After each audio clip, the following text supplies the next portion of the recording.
마지막 때 하면 무엇이 생각나십니까? 최후의 심판이요? 맞습니다. 마지막 때는 심판의 때입니다. 그리고 동시에 구원의 때입니다. 마지막 때에 예수님이 약속하신 대로 오시는데 그때 죄인들을 심판하시고 이 죄인들은 그 심판을 통해서 지옥에 던져질 것이고요. 의인들은 기뻐하며 구원을 받아 천국의 복을 누리게 될 것입니다. 그러니까 예수님이 오신다라고 하는 사건은 하나인데 그 사건을 통하여 결과가 둘로 나누어지는 것입니다. 예수님이 오시는 이 사건이 누구에게는 심판이지만 누구에게는 구원이 되는 거예요.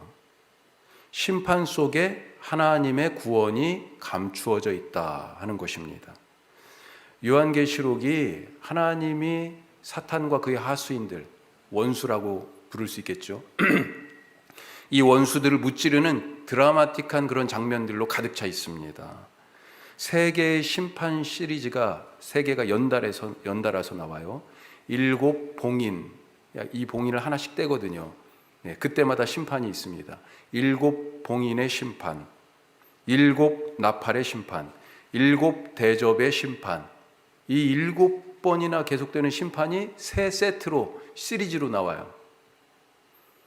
그런데 하나님께서 이 심판을 왜 하시는 겁니까? 바로 하나님의 자녀들을 구원하고 하나님의 백성인 교회들을 지키시기 위하여 심판을 하시는 겁니다. 그래서 겉으로 볼 때는 극심한 심판처럼 보이는 그 일들 속에 하나님의 구원이 숨겨져 있다 하는 것입니다. 사탄과 싸워서 예수님이 승리하시고 예수님의 몸인 예수님이 승리하셨기 때문에 예수님의 부활하신 몸이라고 불려지는 교회가 바로 승리한다라고 하는 것을 미리 알려주는 것, 미리 알려주는 것, 이것이 바로 그 승리를 미리 알려주는 것이 바로 요한계시록이에요. 그래서 요한계시록 1장 1절에 이 책이 지금 무엇이다라고 하는 그 성격을 분명하게 나타내 보여주고 있습니다. 자, 요한계시록 1장 1절을 세번역 성경으로 한번 읽어볼게요. 같이 읽습니다. 이것은 예수 그리스도의 계시입니다. 이 계시는 곧 일어나야 할 일들을 그 종들에게 보이시려고 하나님께서 그리스도에게 주신 것입니다. 그런데 그리스도께서는 자기의 천사를 보내셔서 자기의 종 요한에게 이것을 알려주셨습니다. 아멘. 자, 이 1장 1절 앞부분에 뭐라고 되어 있어요? 이 계시는 곧 일어나야 할 일들을 그 종들에게 보이시려고 이렇게 되어 있어요. 곧 일어나야 할 일들을 그 종들에게 보이시려고. 계시에 대하여 지금 두 가지를 말씀하시는 겁니다. 곧 일어나야 할 일, 무엇입니까? 이미 말씀드린 것처럼 예수님의 승리예요. 더불어서 교회의 승리예요. 이것이 심판의 모습으로 나타나고 그 가운데에서 하나님의 자녀인 교회가 구원을 받는 것, 그 일이 곧 일어날 거다라고 하는 것입니다. 그런데 그것을요 미리 알려주는 것. 계시에 대하여 지금 두 가지를 얘기했어요. 곧 일어날 일을 미리 알려준다. 이런 점에서 하나님이 참 친절하신 분입니다. 창세기에 보면 소돔과 고모라가 심판받는 장면이 나와요. 공의가 행해지지 않습니다. 사랑이 실종됐어요. 그래서 그 공의가 없고 사랑이 없는 그 속에서 고통하는 사람들이 하나님께 부르짖어요. 그 부르짖음을 하나님이 들으시고 이제 심판을 행하시려고 땅에 오시는데 그때 이 심판 전에 아브라함을 만나시는 장면이 있습니다. 친구 아브라함에게 내가 이 소돔을 심판할 거다 알리시는 거죠. 아브라함이 어떻게 했습니까? 하나님이 그런 분 아니시잖아요. 하나님은 자비로우신 분이시잖아요. 그 하나님의 자비로우심에 그 사랑이신 하나님께 기대서 간청을 합니다. 성 안에 의인도 있을 거 아니에요. 그 의인이 50명 있다면 그렇게 계속 간청을 하다가 결국은 의인이 10명만 있어도 하나님께서 그러면 이 성을 심판하지 않겠다라고 그렇게 정하십니다. 구원의 길이 마련된 거예요. 그 심판 속에 구원의 길이 마련된 것입니다. 노아의 시대는 어땠습니까? 하나님은 물로 세상을 심판하신다라고 하는 계획을 가졌지만 그것을 누구에게? 노아에게 알리셨어요. 심판을 어떻게 준비하라고요? 방주를 지어라. 그렇게 말씀하셨습니다. 이것은 단순히 노아 한 사람, 노아 그 가족을 살리려고 한 그런 말씀이 아니잖아요. 심판 속에 새로운 세상을 향한 하나님의 계획, 구원의 계획이 담겨져 있었다라고 하는 것입니다. 이스라엘 역사를 쭉 봐도 그래요. 예언자들에게 하나님께서 심판을 미리 알리셨어요. 니느웨에 가서 요나에게 거기 심판받으니까 거기 심판받는다고 가서 얘기하라고 전하시잖아요. 요나뿐만 아니죠. 모든 예언자들에게 그 심판을 미리 알리십니다. 그래서 예언자들은 가서 뭘 얘기해요? 심판을 얘기하지만 심판과 동시에 하나님께 돌아와라, 회개를 외치죠. 코앞에 닥친 곧 일어날 일, 바로 구원, 이 곧 일어날 그 심판 앞에서 구원받을 길이 있다라고 하면서 회개를 촉구합니다.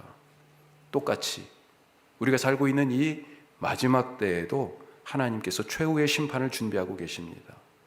그런데 여기에도요, 이 심판 속에도 구원이 숨겨져 있다는 것입니다.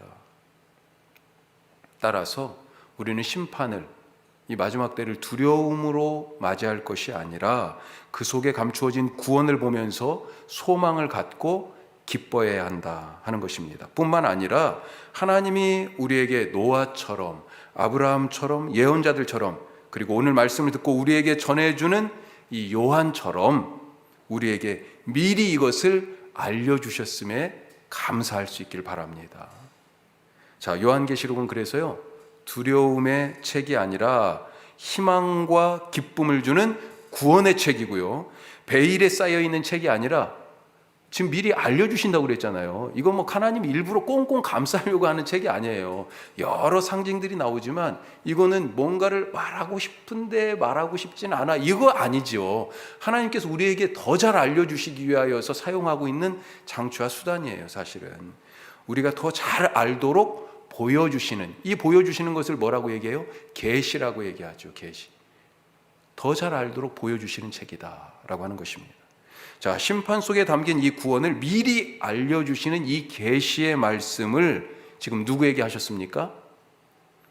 1장 11절에 보면, 우리가 지금 2장 말씀 읽었는데 1장 11절 보죠. 같이 읽습니다. 이르되 내가 보는 것을 두루마리에 써서 에베소, 서머나, 버가모, 두아디라, 사데, 빌라델피아, 라오디게아 등 7교회에 보내라 하시기로. 이 7교회, 지금의 터키, 당시의 소아시아로 불려지는 이 지역의 현실로 실제로 존재하는 이 7개 교회들에게 하신 말씀입니다. 그런데 지금 이 교회들이 처하고 있는 현실이 어때요? 심판의 불을 통과하는 것 같습니다. 우리 2장 9절에 보면 서머나 교회하고 그 다음에 나오는 버가모 교회 경우만 한번 보죠. 자, 2장 9절 이렇게 되어 있어요. 내가 내 환난과 궁핍을 알거니와, 내 환난과 궁핍을 알거니와, 이렇게 되어 있어요. 자, 그 다음에 계속해서 서머나 교회 2장 10절 너는 장차 받을 고난을 두려워하지 말라. 볼지어다 마귀가 장차 너희 가운데서 몇 사람을 옥에 던져 시험을 받게 하리니. 지금 이게 서머나 교회가 처한 현실이에요. 자, 버가모 교회 한번 볼까요? 2장 13절 같이 읽습니다. 내가 어디에 사는지 내가 아노니 거기는 사탄의 권자가 있는 데라. 내가 내 이름을 굳게 잡아서 내 충성된 증인 안디바가 너희 가운데 곧 사탄이 사는 곳에서 죽임을 당할 때에도 나를 믿는 믿음을 저버리지 아니하였도다. 안디바라는 사람이 순교를 했어요, 버가모 교회에서는. 그리고 이 버가모 교회가 어떤 곳이에요? 사탄의 왕좌가 있는 곳이라는 거예요. 지금 그런 곳에 하나님의 교회가 세워졌고 하나님의 백성으로 불려지면서 거기에서 예수 그리스도의 이름으로 살고 있는 이 사람들, 그들에게 지금 편지를 하고 있는 것입니다. 우리가 이렇게 짧게 서머나 교회, 지금 버가모 교회의 상황을 봤는데 다른 교회들도 다 마찬가지예요. 이런 끔찍한 상황에 던져진 이 교회들에게 지금 왕좌에 앉아서 다스리는 것 같은 그 사탄이 결국은 패하고 십자가에서 죽으시고 부활하신 예수님이 이기신다라고 하는 것을 미리 보여주시는 것입니다. 사탄의 하수인이 되어서 짐승처럼 성도를 잡아먹는 이 로마 제국, 이 뒤에 용이 나와요. 용은 사탄을 뜻하고 또 두 짐승이 나오는데 한 짐승, 첫 번째 나오는 짐승은요, 로마 제국의 황제 혹은 이 황제 시스템, 이 로마 제국을 얘기하고요. 또 두 번째 짐승이 또 나와요. 그러니까 용이 나오고 짐승이 둘 나오는데 두 번째 짐승은요, 이 황제 시스템을 떠받들고 그리고 결국은 사탄을 숭배하게 하는 그런 거짓 선지자들을 사실 말합니다. 이런 괴물과 같은 이런 짐승들에게 지금 성도들이 집어먹히고 있는 현실이에요. 아까 버가모 교회 봤지만 안디바가 그렇게 순교했어요. 처음 듣는 이 이름이죠. 네. 안디바뿐만이겠습니까? 사탄이 딱 왕좌에 앉아가지고 교회를 그냥 예배를 드리지 마. 예배 드리는 놈은 다 죽여. 그렇게 아무런 물건도 사거나 팔 수도 없게 만들어. 그런 제국의 시스템 속에서 살아가고 있는 이 성도들에게 그 짐승이 결국은 죽임을 당한다. 그 짐승이 결국은 붙잡혀서 무저갱에 던져진다 라고 하는 것을 알려주시는 거예요. 이 말씀을 지금 누구에게 하셔요? 현실에 지금 있는 소아시아의 7교회에 이 말씀을 주십니다. 뿐만 아니라 지금 이 교회가 7개가 언급이 됐어요. 소아시아에 교회가 7개만 있어요? 아닙니다. 예를 들면 골로새 교회, 갈라디아 교회 이런 교회는 지금 여기 없어요. 빠져 있어요. 이 7이라는 뜻은 실제하는 7교회뿐만 아니라 바로 교회 전체를 뜻하는 숫자지요. 그래서 이 말씀은 지금 이 땅 가운데 있는 우리 모든 교회, 특별히 우리 교회에 주시는 말씀이다 하는 것입니다. 자, 그 중에 오늘은 첫 번째 교회인 에베소 교회에 주신 말씀, 우리가 조금 더 한 걸음 더 들어가서 살펴보겠습니다. 두 가지를 살펴보는데, 첫 번째로 예수님이 교회를 붙들고 계신다. 예수님이 교회를 붙들고 계십니다. 7교회에 각각의 교회에 말씀하시는 분이 계세요. 누가 말씀하십니까? 성령이 교회들에게 하시는 말씀을 들을지어다 했으니 우선 성령님이 하시는데, 이 성령님이 들려주시는 음성이 누구의 음성이에요? 예수님의 음성입니다. 각 교회들에게 말씀하시는 예수님, 이 예수님이 다양하게 소개되고 있습니다. 우리 7교회인데 2장에는 4개의 교회가 나와요. 이 2장에 나오는 4개의 교회들만 먼저 한번 살펴보죠. 2장 1절, 오늘 우리가 지금 읽었죠. 1절에 보면 이 에베소 교회에 말씀하시는 예수님이 어떤 분이신지 보여주고 계세요. 자, 뭐라고 되어 있습니까? 에베소 교회는 오른손에 있는 7뼈를 붙잡고 7 금촛대 사이를 거니시는 분, 그분이 지금 에베소 교회에 말씀하신다 이렇게 되어 있습니다. 어떻게 해요? 오른손에 7뼈를 붙잡고 7 금촛대 사이를 거니시는 분. 조금 이따 이 뜻을 한번 살펴보고요. 자, 두 번째 교회가 서머나 교회인데 8절에 나와 있습니다. 자, 어떻게 되어 있어요? 처음이며 마지막이요 죽었다가 살아나신 이, 예수님을 이렇게 소개해요. 교회마다 소개하는, 말씀하시는 분은 예수님이신데 예수님이 다 다른 모습으로 소개되고 있어요. 자, 세 번째 버가모 교회 12절인데요. 버가모 교회 예수님은 어떤 식으로 소개되어 있습니까? 좌우에 날선검을 가지시니. 나중에 이 좌우의 날선검이 뭐로 표현되고 있습니까? 생각나는 게 뭐예요? 좌우의 날선검.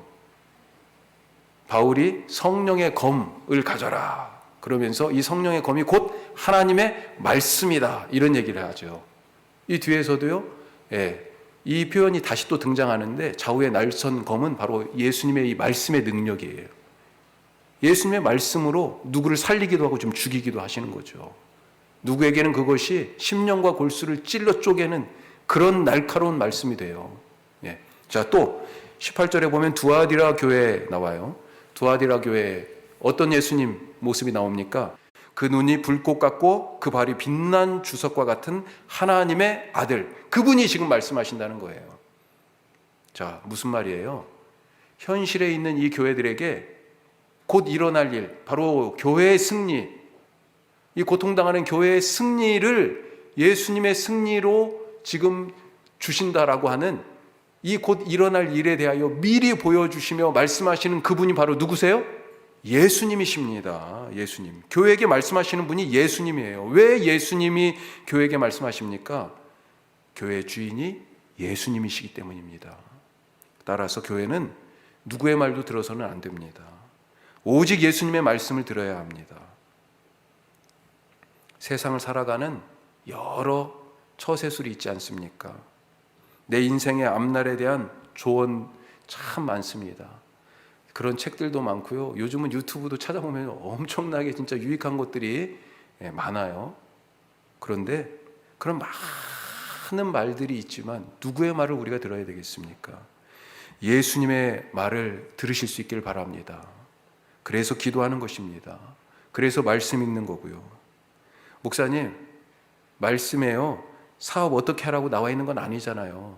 공부 어떻게 하고 대학 어디 가라고 정해져 있는 거 아니잖아요. 정말요? 정말 그렇습니까? 말씀을 읽어보긴 한 것입니까? 내 인생의 길을 누구 말을 듣고 지금 가고 있습니까? 교회는 누구의 말을 들어요? 예수님의 말을 듣습니다. 성도는요, 다른 세상에 좋은 유익한 소리들이 있지만 그것이 참고될 수는 있지만요, 정말로 우리가 따라가야 할 길 되신 그 말씀은 누구에게요? 예수님에게서 나온다라고 하는 것입니다. 예수님의 말을 듣기 때문에 교회고 예수님의 말을 따르기 때문에 성도인 것입니다. 자, 교회에게 말씀하시는 교회의 주인이신 예수님이 에베소 교회에 지금 자기를 누구라고 소개하고 있어요? 1절에 오른손에 있는 7뼈를 붙잡고 7 금촛대 사이를 거니시는 분이다. 그렇게 지금 말씀하고 있어요. 별과 촛대, 이게 이런 상징이 나오죠. 사실 이것은 우리가 읽지 않았지만 이 2장 바로 앞에 1장 20절 맨 뒤에 이 별이 무엇이고 촛대가 무엇인지 알려주고 계세요. 자, 1장 20절 후반절을 한번 보면 20절이 이렇게 되어 있죠. 내가 본 것은 내 오른손에 7별의 비밀과 또 7 금촛대라. 자, 그러면서요, 같이 읽습니다. 7별은 7 교회의 사자요 7 촛대는 7 교회니라. 아멘. 자, 그러니까 촛대는 교회고 오른손에 잡고 계신 별은 그 교회의 사자다. 지금 사자라고 번역되어 있는데요, 심부름꾼입니다. 예. 그렇게 세번역은 그렇게 번역했어요. 사자를 뜻하는 원래 단어는요, 앙겔로스, 그래가지고 천사예요. 천사. 천사나 교회의 지도자, 우리가 이렇게도 물론 생각할 수 있어요. 하지만 대부분의 학자들은요, 이 별을 뭐라고 이해하냐면 교회 자체다. 주님이 지금 소아시아의 7교회 사이를 이렇게 다니시면서요, 당신의 손으로 교회를 흔들리지 않게 붙잡고 계시는 거예요. 에베소 교회부터 에베소, 서머나, 버가모, 두아디라, 사대, 빌라델피아, 라오디게아, 이렇게 되어 있습니다. 교회가요, 이렇게 제가 지금 보이는 것처럼 이 시계 방향으로 이렇게 에베소 교회에서 출발해서 이렇게 돼 있어요. 순서가 지금 이렇게 한 교회 한 교회 한 교회, 마치 7 촛대가 이렇게 딱 이렇게 세워져 있는 그 사이로, 그 세워져 있는 것처럼 예수님이 지금 이 교회들 사이를 거닐고 계시는데요, 그 교회를 또한 거니시면서 당신의 오른손으로 딱 붙잡고 계시다라고 하는 것입니다. 환난과 고난과 심판의 불구덩이 속에서 그래서 절대 흔들리지 않는다, 교회가. 그것을 지금 말해주고 있는 거예요. 무엇보다도 이 말씀이 힘이 되는 것은 교회가 거룩하고 흠이 없어서 붙잡고 계시면서 그렇게 교회들 사이를 거니시면서 지키고 보호하시는 것이 아니다라고 하는 거예요. 무슨 말씀이냐면 이 교회들에게 하시는 말씀이 거의 비슷한 순서로 돼 있어요. 처음에는 말씀하시는 예수님이 누구신지 아까 우리가 쭉 봤잖아요. 그렇게 예수님을 소개하고, 그리고 그 교회에 대한 정말로 칭찬할 만한 일들을 갖다가 칭찬을 하시고, 그리고 아쉽고 책망할 부분들을 말씀하시고, 마지막에 그럼에도 불구하고 이기는 자에게 주님이 주시는 약속에 대하여서 말씀하시면서 성령이 교회에 귀 있는 자들은 성령이 교회들에게 하시는 말씀을 들어라 하면서 한 교회의 말씀이 끝나요. 그게 모든 교회 비슷한 패턴으로 나타나요. 자, 그런데 거길 보면 뭐가 있다고요? 책망이 있습니다. 책망. 어떤 교회는요, 예를 들면 라오디게아 교회, 맨 마지막 교회인데 여기는 칭찬이 한마디도 없어요. 사대교회 같은 경우는 우리가 한번 좀 들어봤죠. 살았다는 이름은 있으나 죽은 자다, 이렇게 표현하고 있습니다. 예수님이 그렇게 말씀하고 계세요. 교회를 보고 칭찬 한마디를 하실 수 없어요. 예수님이요. 그 교회 보고. 어떤 교회 보고는요, 살아있는 것 같지만 죽은 교회야, 이렇게 지금 말씀하고 계셔요. 그런데도 불구하고 죽은 자 같은 교회지만, 칭찬을 눈을 씻고 찾아봐야 찾아볼 수 없는 그런 교회지만 주님이 그 교회를 당신의 손으로 붙잡고 계시다는 거예요. 왜 그렇습니까? 그 손으로 살리시기 위하여, 그 손으로 거룩하게 하시기 위하여, 그렇게 그 손으로 붙잡아서 다시 일으켜 세워 이기게 하시기 위하여서 붙잡고 계시는 것입니다. 교회가 세상에 나타난 부활하신 예수님의 몸이기 때문에 그렇게 붙잡고 계시는 거예요. 지금 예수님이 우리 한국 교회도 당신의 오른손으로 붙잡고 계시는 것이 보이십니까? 예수님이 지금 우리 교회를 당신의 오른손으로 붙잡고 계시는 것이 보이세요? 교회가 무엇입니까? 건물 아니잖아요. 우리가 뭐라고 고백해요? 바로 예수를 주와 그리스도로 고백하는 바로 우리가, 예수 믿는 우리가 바로 교회다, 그렇게 고백하잖아요. 교회를 붙잡고 계시다는 거, 바로 예수를 주와 그리스도로 믿는 바로 나를 당신의 오른손으로 붙잡고 계신 것을 믿으십니까? 우리 집에서 지금 예배 각자 드리고 계시잖아요. 우리 집이 바로 교회인 것을 그렇게 믿음으로 고백하는 그 가정을, 그 교회된 가정을 주님이 그 오른손으로 붙잡고 계신 것을 믿으시기 바랍니다. 지금 예수님이요, 제가 이 설교를 준비하면서 예수님이 이 혁신도시에 지금 교회가 한 10개쯤 되는데 이 교회들 사이를, 이 촛대 하나하나 사이를 지금 각 교회를 붙잡으시면서 이렇게 다니고 계시는구나, 이런 생각을 하게 돼요. 얼마나 감사합니까? 교회를 촛대라고 얘기했습니다. 촛대 위에 뭐가 있습니까? 불을 밝히는 초가 있죠. 등잔대 위에 등잔이 있고요. 성막 안에 이 촛대가 있었습니다. 이걸 메노라라고 얘기해요. 가운데 하나, 그 다음에 하나, 둘, 셋, 그래가지고 7개예요. 7개. 예? 그런 촛대 사진 보신 적 있죠? 밤낮 이 불이, 이 등잔불이 꺼지지 않도록 했어요. 성막 안에 있는 촛불 꺼뜨리면 안 되잖아요. 교회의 불이 꺼지지 않도록 말씀의 불이, 기도의 불이, 사랑의 불이, 섬김의 불이, 복음 증거의 그 증언자로서의 사명의 불이 꺼지지 않도록 지금 주님이 붙들고 계시다는 것입니다. 이런 점에서 예수님이 교회를 붙들고 바로 내 삶을 붙들고 계시다라고 하는 것을 잊지 마시기를 간절히 바랍니다. 자, 두 번째로 에베소 교회에 뭐라고 말씀하십니까? 처음으로 돌아가라고 말씀하십니다. 다시 처음으로. 교회는 언제든지 진리를 위해 투쟁해 왔습니다. 초대교회 교회에도요, 수많은 이단들이 있었어요. 아마도 모르긴 몰라도 지금보다 더 혼란스러웠을 거예요. 하지만 에베소 교회는요, 끄떡없이 진리와 거짓을 참 지혜 있게 잘 분별했습니다.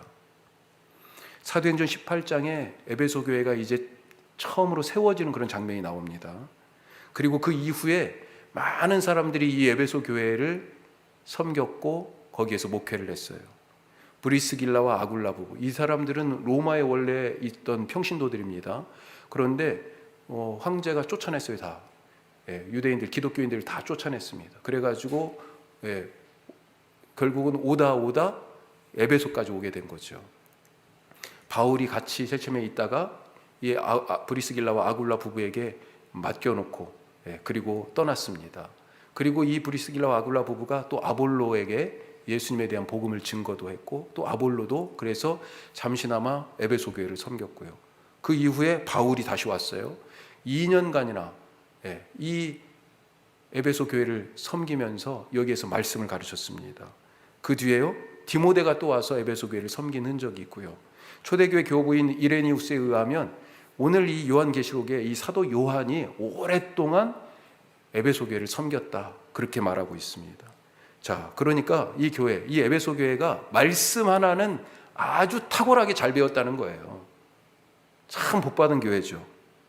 2절 3절에 보면, 그래서 예수님이 에베소 교회를 칭찬하시는데 그 칭찬의 내용 중에 2절 중간에 보면 주목할 만한 것이 있습니다. 자, 2절이 이렇게 되어 있죠. 내가 내 행위와 수고와 내 인내를 알고 또 악한 자들, 자, 거기 뭐라고 되어 있어요? 또 악한 자들을 용납하지 아니한 것과 자칭 사도라 하되 아닌 자들을 시험하여 그의 거짓된 것을 내가 드러낸 것. 이걸 지금 칭찬하고 계십니다. 순회 목회자들, 순회 설교자들이 있었어요. 와가지고 내가 예수님에 대해서 알아. 내가 알고 있는 것, 내가 경험한 것을 가르쳐줄게. 그러면서 사도 행세를 하는 그런 사람들이 있었다는 거예요. 처음에는 그가 누군지 모르니 잘 대접했는데요. 그리고 우리가 지금도 알지만 처음부터 이상한 소리 하는 사람들이 어디 있어요? 아니에요. 이게 맞았어요. 맞는 것 같아요. 그런데 가다 보니까 이상한 소리를 가르치는 거죠. 율법으로 돌아가야 한다고. 예? 할례를 받아야 한다고. 그것뿐만 아니죠. 초대교회에 가장 위협하고 있던, 초대교회를 위협하던 이단은 영지주의라는 이단이 있었습니다. 나중에는요, 몬타누스파라고 하는 성령운동파가 또 등장하기도 해요. 하여튼 누군지도 모르는 그런 사람들이 와가지고 말씀과 예수 그리스도의 이름으로 가르치려고 들고, 또 그렇게 그것이 교회를 섬기는 좋은 일인 것처럼 처음엔 보였는데 그걸 어떤 게 맞고 어떤 게 틀린지 구분하기가 어려웠어요. 그런데 에베소 교회는 그것을 분간하는 능력이 있었다는 것입니다. 거짓 가르침, 비진리, 거짓 사도들을 분별하는 능력이 있었어요. 사실 지금 우리 시대에 꼭 필요한 능력 아니에요? 교회인 줄 알았어요. 다른 교회랑 비슷한, 우리랑 같은 교회인 줄 알았는데 알고 보니까 어때요? 뭔가 달라요. 선교한다고 그래가지고 엄청나게 모였어요. 그렇게 훈련을 열심히 한다. 정말 세계 곳곳에 엄청나게 많은 선교사들을 보냈다. 그랬는데 알고 보니까 잘못된 신학에 근거하고 있어요. 진리와 비진리를 구분할 능력이 지금 우리에게 필요한 거 아니겠습니까? 그런데 에베소 교회에 바로 이런 능력이 있었다는 것입니다. 자, 그런데 이렇게 진리 안에 잘 서 있는 교회가 진리의 말씀 안에 잘 서 있지만 이것과 더불어 무엇이 있어야 돼요? 사랑이 있어야 합니다. 사랑. 이런 좋은 장점들에도 불구하고 책망할 것이 있다고 하시면서 처음 사랑을 버렸다고 하십니다. 자, 그러면 그 처음 사랑, 잃어버린 그 처음 사랑, 우리가 돌아가야 할 그 처음 사랑, 그것이 무엇일까요? 말씀에 나와 있습니다. 자, 5절 같이 한번 읽습니다. 그러므로 어디서 떨어졌는지를 생각하고 회개하여 처음 행위를 가지라. 자, 4절에서 처음 사랑, 그걸 잃어버렸다고 얘기하면서 5절에 뭐라고 얘기해요? 어디에서 떨어졌는지 잘 살펴가지고 처음 행위를 가져라. 처음 사랑에 대하여 말하면서요, 처음 행위를 가지라고 말씀하세요. 무슨 말입니까? 처음 사랑의 본질은 행위에 있었던 거예요. 지금 에베소 교회에 사랑이란 말은 넘쳐나는데 사랑의 행위가 없다는 것입니다. 이름만 들어도 명망 있는 그런 사람들을, 위대한 사도들에게 배워서 모르는 것이 없어요. 그런데 삶은 메말랐습니다. 사랑이 없어서요. 그래서 처음으로 가라고 하십니다. 처음 주님을 만났을 때의 그 사랑, 이것은 살아있는 사랑입니다. 믿음이 있지만 행함이 없으면 뭐라고 그랬어요? 죽은 믿음이다 그랬어요. 똑같습니다. 사랑이라는 말은 있는데, 사랑이라는 찬송도 부르는데, 사랑이라는 말씀도 들었는데, 요한이 누구예요? 계시록을 쓰고 있는 요한이요, 요한 1서, 2서, 3서도 썼잖아요. 요한 1서는요 정말로 사랑책이에요. 사랑책. 예. 하나님은 사랑이시다라고 선언하는 책이 바로 요한 1서잖아요. 그런 사랑을 지금 요한이 에베소 교회에 가르쳤었어요. 그런데 사랑의 행위가 없어요. 그래서 죽은 사랑이죠. 이 처음 사랑이, 이 행위가 있는 처음 사랑이 아직은 어설퍼 보일 수 있어요. 하지만 이 처음 사랑만큼 가슴 뛰는 사랑이 어디 있을까요? 요한은 갈릴리 바닷가에서 처음 예수님을 만났을 때 예수님이 나를 따라오너라 라고 자기를 부르셨던 그 예수님과의 첫 만남의 그 설레임, 그것을 가지고 지금 이 말을 하고 있는 것입니다. 또 처음 사랑은요, 진실한 사랑을 얘기합니다. 사랑의 마음을 표현하기 위해 못할 것이 없어요. 그때는 이 내 진심을 어떻게 좀 표현하고 싶어요. 이것이 그리고 어설프고 엉뚱해 보이고 서툴어 보이는 그런 부분들이 있지요. 예. 너무 이 마음은 막 어떻게 이 마음이 터질 것 같은데 막 이걸 표현하고 싶어서. 예. 제가 아는 어떤 목사님은요, 20년도 훨씬 더 전에, 그러니까 결혼 전에 사랑을 고백하려고 사모님이 되신 여자친구 집에 갔는데 잘 안 만나주는 거예요. 그래가지고 그때 당시 공중전화 박스가 있었잖아요. 그 집 근처에 공중전화 박스에서 기다리다 잠이 들었다는 거 아니에요. 꽃 들고. 예? 지금은 그분이 사모님이 되셔서 지금 잘 목회하고 계십니다. 지금 잘못하면 이거 스토킹이죠. 우리 사랑은 어떻습니까? 교회만큼 사랑이라는 단어를 많이 쓰는 곳이 있을까요? 교회 하면 사랑 이렇게 얘기하잖아요. 과연 그런데 세상 사람들이 교회를 보고 지금 사랑이라는 단어를 떠올릴까요?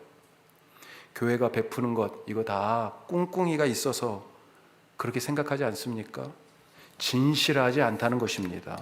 저 사람이 나에게 잘해주는 것 저거 나 꿰어가지고 저걸 미끼로 삼아서 나를 전도하려는 거야. 교회가 사회에 봉사하고 그러는데 이거 다 전도하기 위한 수단이야. 사람들은 우리를 보고 전도하려고 하는, 자기들 숫자를 늘리려고 하는 그런 속마음이 있는데 그거 감추면서 겉으로 사랑하는 척, 섬기는 척, 사람 좋은 척, 관심 있는 척 하는 위선자라고 그렇게 혹시 얘기하지는 않습니까? 진실하지 않으면 위선적이 됩니다. 하나님 앞에서는 온갖 사랑의 고백, 사랑의 찬송을 다해놓고 성전을 나와서는 누구에게도 손 하나 내밀지 않는 것, 이것 위선이지요. 거짓 사랑입니다. 처음 사랑, 어떤 사랑이에요? 행동하는 사랑이고요. 진실한 사랑입니다. 우리가 그것으로 돌아갑시다. 이 고난의 때에 예수님이 교회를 오른손으로 붙들고 교회들 사이를 거닐고 계십니다. 행함이 있는 처음 사랑, 위선적이지 않은 가슴 깊은 곳에서 나오는 진실한 사랑으로 돌아갑시다. 예수님이 우리에게서 그것을 보고 싶어 하십니다. 이것이 오늘 성령이 지금 이 현실에 우리 교회에게 하시는 말씀입니다. 기도하겠습니다.